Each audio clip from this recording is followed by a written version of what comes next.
Vardhini has sent a question. Hari Om Guruji, life is considered to be choiceless. So in that life, does marriage is also choiceless, or is it destiny? Or we get choose the person only if we are destined? Hope I conveyed my question in a right way.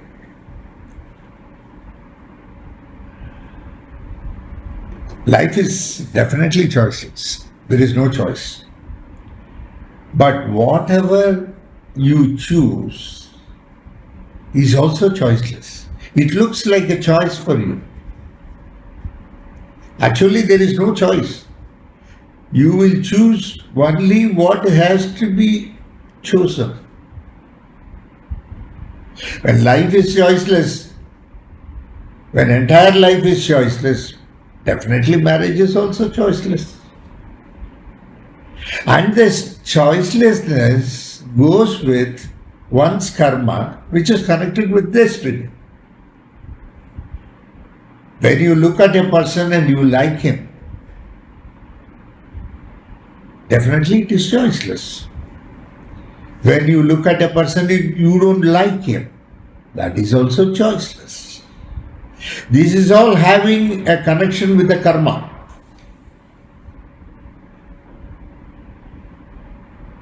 The past karma, that is Sanchita karma, and the prarabdha karma, the present karma, whatever was done in this life. These karmas have got a bearing on your life, whether you like it or you don't like it, because you always do things thinking that you are the doer. When you do things thinking that you are the doer, naturally you have to bear the responsibility thereof. Especially kids of nowadays, they think they are the doers. That is why they are scared. They feel whether my decision is all right, whether what I am doing is correct, what resultant effect is going to come, will it be fruitful? All these questions come. Why? Because you feel you are the doer. When you feel you are the doer, and when you do the act thinking that you are the doer, the responsibility automatically comes on you. If you think life is choiceless and the Lord is the doer, then everything will be smooth, because Lord is the doer. He can never commit a mistake. How will the Lord, who has created the entire universe, be imperfect? He is the most perfect element in this entire universe or multiplicity of universe, billions of galaxies, all this. Every system has come out. You see how perfectly it works. How perfectly the nature works. Because he is the doer. And his product is you. But you think there is a choice. He made a product, that is human beings. He gave a mind to them, and that mind thinks that it is the doer. So, to me, life is choiceless. To you, you feel probably life is full of choice. So when you make a selection, you are very scared. And the selection what you make, to me, is choiceless, and it will be only as per your karma. Lord is not going to make any mistake. So your thinking is going to be as per what is your karma. The karma of the past will make you to think the way you want to think. Whether a person is an atheist, whether a person is an agnostic, or whether a person is theist, That too depends on your past karma. But to me, when I look at it, it looks choiceless. You don't have a choice. That's why you have chosen X, Y, or Z. The reason for choosing that person is because of the past karma. You don't have a choice. But you fear because you feel the choice is yours, and so you feel internally that whether the choice is right or not, whether I have taken a honest decision or not. In matters of heart, there is nothing like a decision. In matters of mind, yes, there is a decision. But unfortunately, nowadays kids, in relationship, they treat matters of heart as matters of mind. That's a big problem in relationship.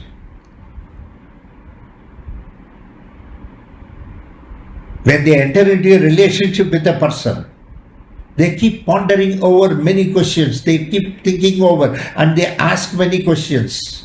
Among themselves, they keep asking, thinking that their selection is going to be the best. But to me, because life is choiceless, you are going to choose only as per the past.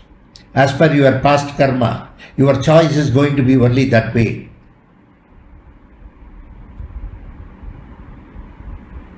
That's the beauty of life.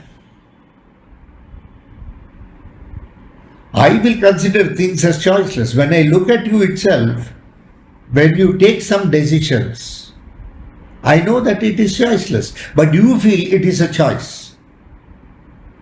When I take a decision, I know very well it is choiceless and I have to take a decision. And it is the will of the Lord. He is using me as an instrument to take a decision. I never feel guilty about it, or I never feel sad about it or happy about it, because it has to be taken. I just take it, that's all. The responsibility is that of the Lord.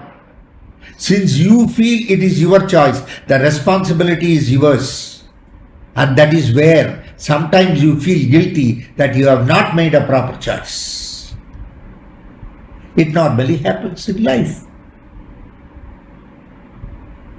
To me, whether you are a doer, whether you think you are the doer, or whether you think Lord is the doer, I know very well it is choiceless. You don't have a choice. It looks as though everything is taking place as per our choice. So we feel we are taking a decision. Nowadays in relationship or even after marriage, it looks like both the husband and wife are more from the mind or they are talking, not from the heart. When you talk from the heart, it is pure love. When you do talk from the mind, it is pure business. It's not love. Love must be purely from the heart. And love is accepting the person for what he is. Somehow it has come to my mind that she is the girl for me. So I go in for it. That's all. Something comes into my mind. Yes, at that stage, what happens in relationship is, the more the love, the more the degree of love, the more the compromise they make. Even if she does something wrong, you will just compromise and say, this is very normal. It is very normal because you love her. You have accepted her for what she is. So there is nothing like a wrong at all. Everything is right for you. And the way you correct her also will be very simple, very normal, so that she can understand. Not boisterously shout at her. All that comes where people have taken decision from the mind. Matters of the heart, you should not bring the mind. Matters of the mind, you should not bring the heart. Yeah, basically in the office you are taking a decision. That is a decision of the mind. There may not be anything for the heart. But in personal life, when it is matters of the heart, mind cannot play any role. And even if mind plays a role, it must be below the heart. It should not be above the heart. You should understand this. In any loving relationship, if you love the person totally, you will compromise anything for the person. The element of compromise comes only where two people are genuinely loving each other. The element of compromise will not come in any relationship if it is a decision of the mind. The husband was driving the car and going. Suddenly a monkey crossed the road.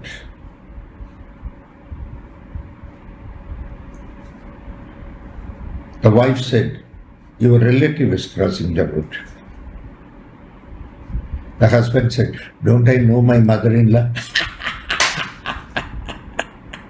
Some people keep insulting very subtly. The husband and wife keep waging the war. They never realize it's a relationship of the heart. It's pure. It's wonderful. It's such an excellent relationship where you will compromise anything and everything.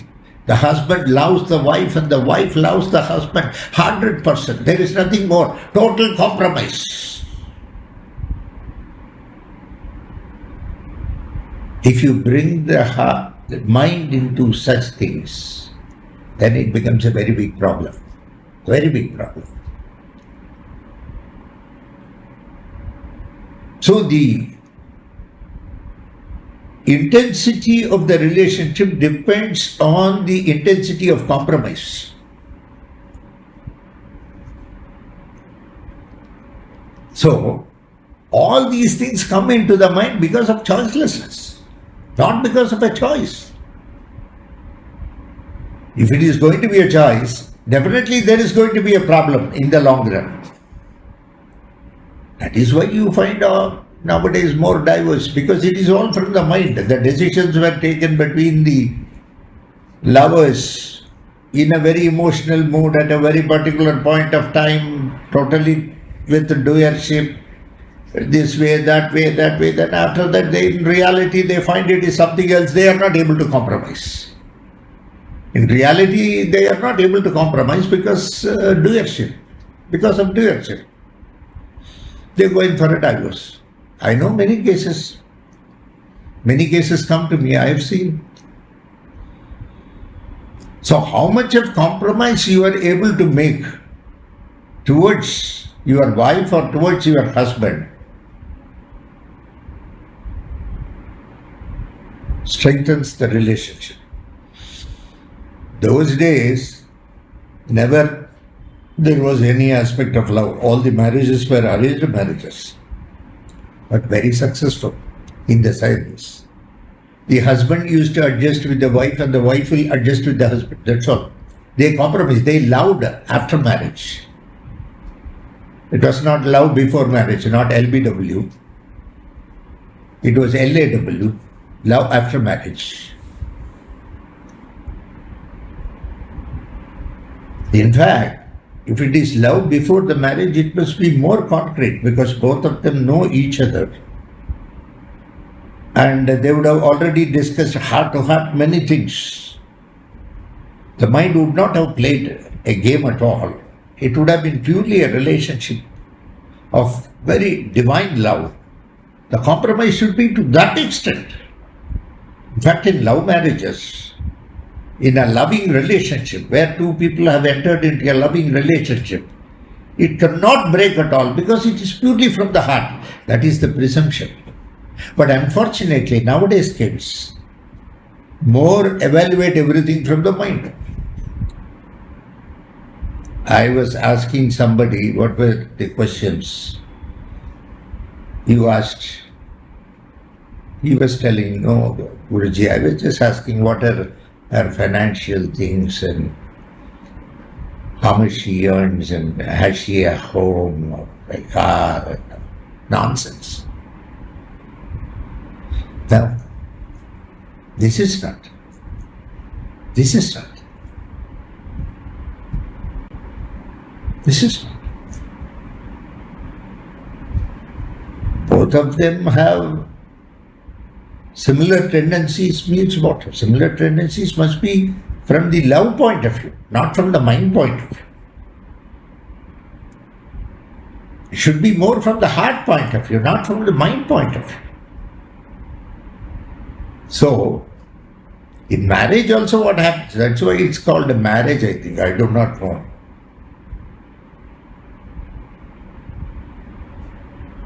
Marriage. Marrying over a period of time, age. It passes. The relationship. Wedlock. Love is freedom.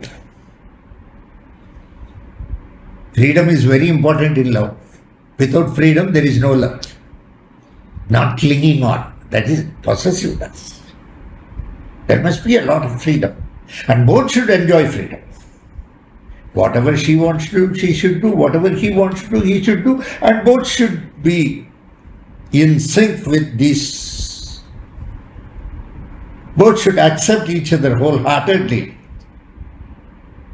Yeah, the particular thing what you did, I really liked it. Very beautiful.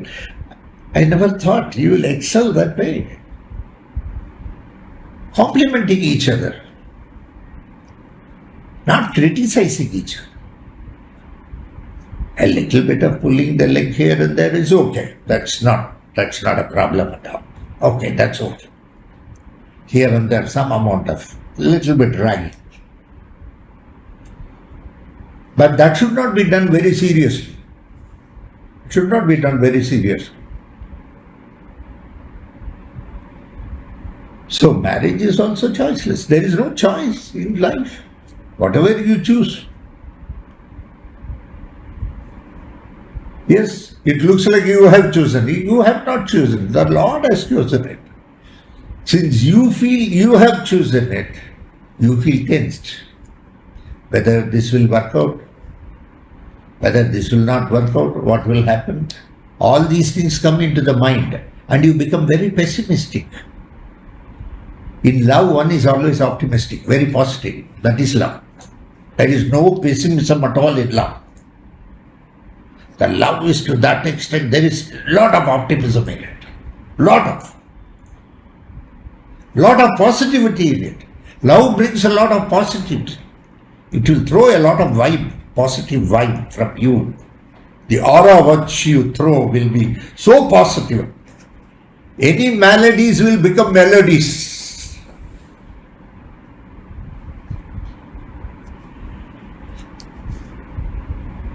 Yes. Initial days of marriage, there may be here and there certain things. Over a period of time, compromise comes because of love. Keep loving. Keep loving. Don't keep finding fault. We should not keep on finding fault. It's not good in a relationship. It's not good. We have to understand better each other.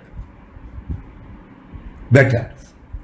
That is where an element of compromise comes. That is where an element of compromise comes. Yeah, yes. Not everybody. Everybody is unique. The husband and wife might have joined to live a life. That's something different. Two lovers might have joined to continue a relationship. That is different. But both are unique. What is the point in searching similarities? In fact, you must appreciate the differences. It's unique. The other way of it is, when you think that it is unique, you will appreciate it. When you think it is different, you will be very antagonistic of it. Everyone is a very unique creation of the Lord. The nature has to call it nature, call it universal consciousness, call it God, anything you want. That beautiful intelligence, what has created the entire aspect of creation, what has come from its intelligence. No two things are similar. All are unique. Everything is unique. So beautiful. So wonderful. So, in a relationship, compromise is very important. In marriage, compromise is very important. In love, compromise is very important. When you love each other, compromise is the very essence of life. To me, everything is choiceless. If you marry the same girl whom you love, that is also choiceless. If you don't marry, that is also choiceless. Sometimes some things fizzle out because too much of expectation even before marriage. Expectation always leads to disappointment. There is no doubt about it. Expectations lead to disappointment. Even in married life, even among lovers, too much of expectation is not good. Even between husband and wife, expectation should not be there. Then you can be very happy. Anything that happens is surprise. If expectation is there, that element of surprise is gone. If your expectation is fulfilled, then there is no element of surprise. If something springs up, then there is an element of surprise. In life, some amount of element of surprise must be there. Life is suspenseful. We do not know the next moment. That is why we live moment to moment. In living moment to moment, too much of thinking about the future is not needed, not required. What is going to happen after 20 years will happen after 20 years. Nobody can stop it. What is going to happen tomorrow will happen tomorrow. Nobody can stop it. That is the truth of life. So one has to accept life very graciously. One way of accepting life graciously is choicelessness. If you are choiceless, you have accepted life very graciously. We must be very thankful for the life which has the universal consciousness has blessed us. So for me, everything is choiceless. So marriage is choiceless. Whether you call it destiny, why? Because that is going to happen only as per your karma. You are being choiceless or you are being full of choice is once again going to be as per your karma, not otherwise. Is it not? Think about it. But please remember, in matters of heart, don't bring the mind. Love or personal relationship or living in relationship or getting married and living a married life, please remember, they are all matters of heart. Don't bring the mind in. In matters of heart, you have to deal with as matters of heart. And mind should not come anywhere. And an element of compromise is a must for success in life. For success in married life, for being successful lovers, to be successful in a relationship, an element of compromise is very much necessary. You have to compromise. You have to. When you love a person, you will certainly compromise. If your love is total, you will certainly compromise. You will go to any extent to sacrifice anything in life for that person because your love is from the heart, not from the mind. There can be nothing like a love from the mind. From the mind, it can be a rational thinking. You can do some mathematical analysis. That can be done. Yeah, that can be done. But in relationship or in love, there is nothing like an analysis. No mathematics, no arithmetics. Matters of the heart. Where is the question of arithmetic? So, that's how it goes. God bless you all. Thank you very much. Meet you some other time, some other day. Bye.